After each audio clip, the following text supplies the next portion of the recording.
જે પણ company Indian ક્રિકેટની જર્સી સ્પોન્સર કરે છે થોડાક વર્ષો પછી એમની જોડે ખરાબ જ થાય છે। આમાં કેટલી સચ્ચાઈ છે ચલો જોઈએ। 2000ની સાલમાં સહારા ભારતની સૌથી પાવરફુલ કંપનીઓમાં એક હતી। ક્રિકેટ સ્પોન્સરશિપમાં કરોડો ખર્ચો કર્યો, પરંતુ 24,000 કરોડનો સ્કેમ સામે આવ્યો અને સુબ્રત રોય જેલમાં ગયા। સહારાની બધી જ એમ્પાયર ડૂબી ગઈ।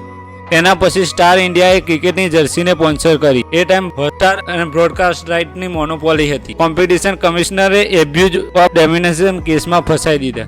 એના પછી ચાઇના અને સ્માર્ટફોન જાયન્ટ ઓપ્પોને 1,000 કરોડથી વધારેની ડીલ કરી, પરંતુ ઇન્ડિયા બોર્ડરનું ટેન્શન અને 4,389 કરોડનો ટેક્સ નોટિસ જેવા કારણોથી કંપનીનો સ્પોન્સરશિપ વચ્ચે જ છોડીને જતા રહ્યા। બાયજેક્સ તો આખી દુનિયાનો એડટેક બોય હતો। 22 બિલિયન વેલ્યુએશન સુધી પહોંચ્યા, પરંતુ સ્પોન્સરશિપ પછી ડાઉનફોલ ચાલુ। 158 કરોડ બીસીસીને નથી ચૂકવ્યા, ઇન્સોલ્વેશનમાં જતા રહ્યા।